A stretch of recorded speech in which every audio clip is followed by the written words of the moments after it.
Hey, what's up guys? Brad with the Squared Away Everyday channel. And today we're going to be taking a look at the best budget overland vehicles that you can buy currently. Now, these are going to be vehicles you could daily drive if you wanted to, or you can just use them for an overlander. Either way, we need to have one common theme throughout this entire thing. The vehicle needs to be reliable and it needs to be budget friendly. So I get a lot of people that say, you know, overlanding is so expensive, I can't get into it. And yes, it is kind of an expensive thing to get into, and it's kind of an expensive thing to gamble your daily driver, especially if you're doing like a lot harder trails and stuff like that. But nonetheless, there are a handful of vehicles that are super reliable. They're actually pretty well priced right at the moment, and they're not going to be like crazy old either. So if you haven't had a chance yet, please go ahead and like the video and sub to the channel, and let's take a look at it.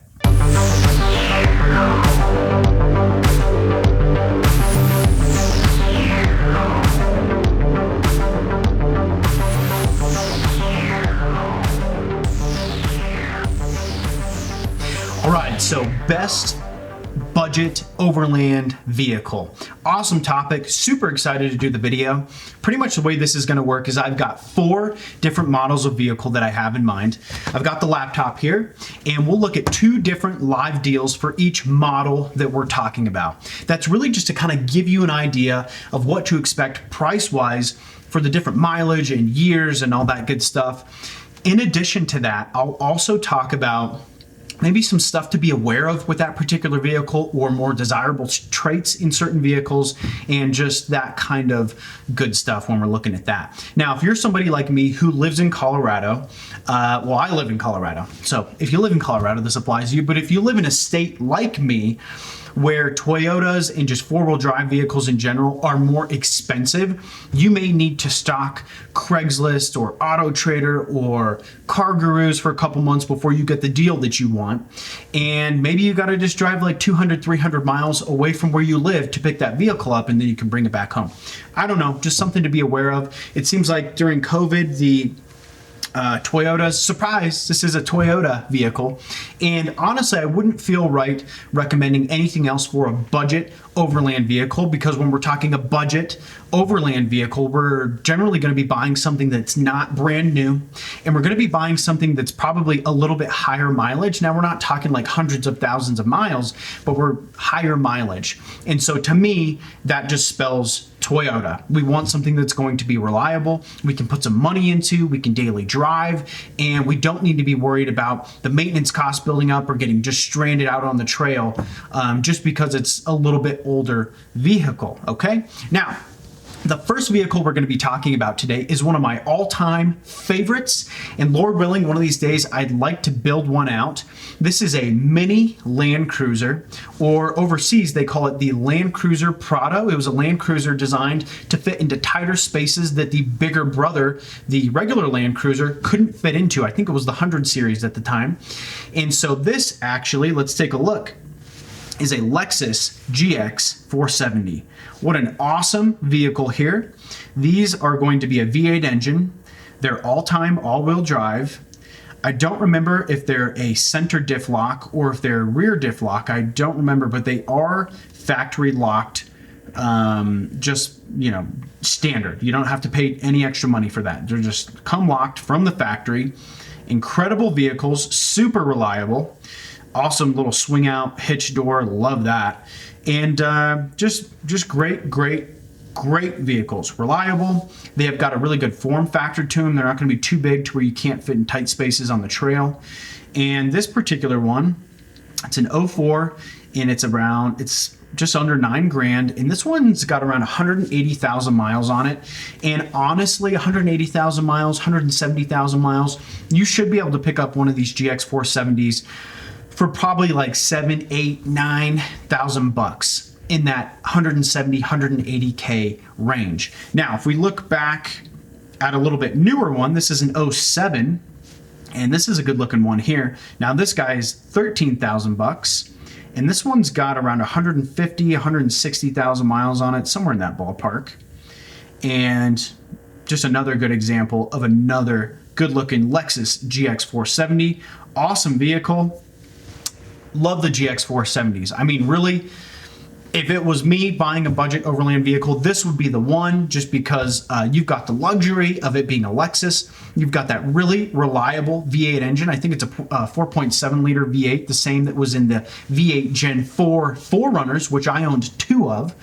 And yeah, that's what I would go with. I mean, by the time you go and you load this thing up with like a drawer system or rooftop tent or bumpers or whatever, as you pick away at it, they just get so heavy that I would prefer to have the V8 engine. So the GX470, awesome Overland vehicle, and that's my number 1 pick. Number 2, let's look down here. This is going to be a Gen 4 4Runner.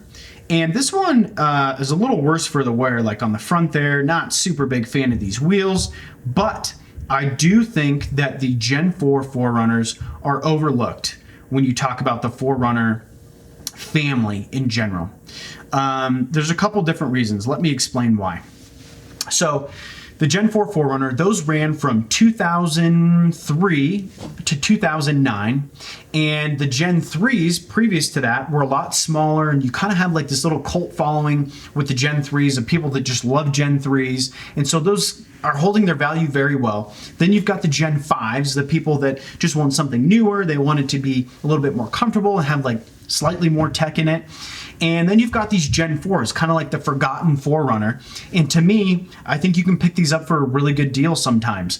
Now, this one that we were looking at, $5,500. Let's take a look at it again. $5,500 for this. You know, do something with the grill, change the wheels and tires out at some point. But $5,500, and it's got 173,000 miles on it. That's a really good deal. That's a really good deal. And honestly, you can find these Gen 4s for $5,500 all the way up to like $12,000 ish. And I would consider that a good deal relative to the miles that you're going to have on that thing. So, Gen 4 4Runners, great vehicles. For me, I would prefer, again, I would get the V8 model, and they only did the V8 on the limited series, okay? These are a little bit more sought after. They're kind of harder to get at this point, but if you could pick up a V8 limited, what's going to happen with that is it's an all-time all-wheel drive vehicle, which I personally like. Just living in Colorado, having all the gravel build up on the roads from the snowstorms and all that kind of stuff, I like having an all-time all-wheel drive vehicle. I think they're a center diff lock vehicle, and I'm pretty sure that's on all the 4Runners, even the V8s.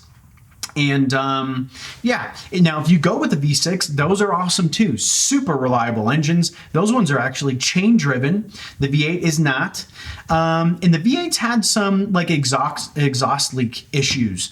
Not a huge deal. It's honestly nothing that's going to really affect like going through emissions or anything, but it will have like this light little tick when you're driving, when you start to accelerate. And that's it. When you're on the highway, when you're at speed, you won't hear it. But that is one of the downsides of the V8. So just something to be aware of in those Gen 4 4Runners. Now let's take a look back down here again. If you want to increase your budget a little bit, we've got this 2010. So this is the first year that they started doing the Gen 5s. And can you believe it now? They've been doing this 11 years for the Gen 5 4Runners. This is a beauty right here. Look at this thing. Totally stock. Somebody just drove around to get groceries in this thing. I'm sure this would be a super reliable vehicle for anybody. Just under 15K. This one's in South Dakota. And this guy has just under 150,000 miles on it. And look at that, only 2 owners. Man, that's sweet. That's a killer deal right there. So just about 15K you can get into one of these. You may have to, like I was saying in the beginning, you may have to shop around for a little bit, but you can certainly find them. So killer deal right there. The Gen 5s, the older ones in particular, are getting quite a bit more affordable nowadays. And if you go with the V6, or I'm sorry, if you go with the limited Gen 5, it's going to be an all-time all-wheel drive variant, just like the V8 4Runner limiteds in the Gen 4. Except if you go with the V6, it's going to be just like all the other Gen 4 models where it's a 2-wheel drive and then you can click it up into 4-wheel drive. Make sure you don't buy a pre-runner because those are only 2-wheel drive. Make sure you do that. Okay, now let's take a look at the number 3 pick. Here we go. It's a Gen 2 Toyota Tacoma. These guys are a bit more tricky to find a good deal. I don't know what it is, but these Tacomas are just, they hold their values super well. Tacomas in general. Now look at this one. This is an incredible pyrite mica color, one of my favorite colors to ever hit the Toyotas at all. I used to have a Gen 2, a Gen 2 Tundra in a pyrite mica color. And if I still have any photos of it, I'll flash it here. But anyway, beautiful, beautiful color there. The Gen 2 Tacomas are great vehicles, but they are going to be a little bit harder to find a good deal on. So like this one, let's look back down again. This one right here, it's 16,000 bucks. It's a 2011, and it's got, what does it have on here? Whoa, 100,000 miles on it. This is a steal right here. I mean, that's a great, great deal. Look at this guy. That is an awesome deal. So the Gen 2 Tacomas, they can be had for a good deal. You'll certainly need to shop around for a little bit, but that's a great, great budget overland rig. And I would take that out into remote country any day, any day. Now, this fourth option that we're going to be looking at here is a Gen 2 Tundra, and the Gen 2 Tundras are great. I owned one in those 5.7 liter, I think they're the 5.7 liter V8s are awesome, super, super peppy, a lot of power out of them. And so if you really want to build that thing up with like a camper in the bed or something like that, you can certainly do it. You've got the power for it. Now, the downside to getting a bigger truck like that is you won't be able to fit into tight technical trails quite as much. And that's just my opinion. Somebody may argue me on this to the death online. But in my experience, I've been in spots like even in my Gen 3 Tacoma, where I wouldn't want any bigger vehicle. You're on like a cliff edge, and if you had any wider vehicle, you just wouldn't be able to go any further, and then you've got to like back down for who knows how long.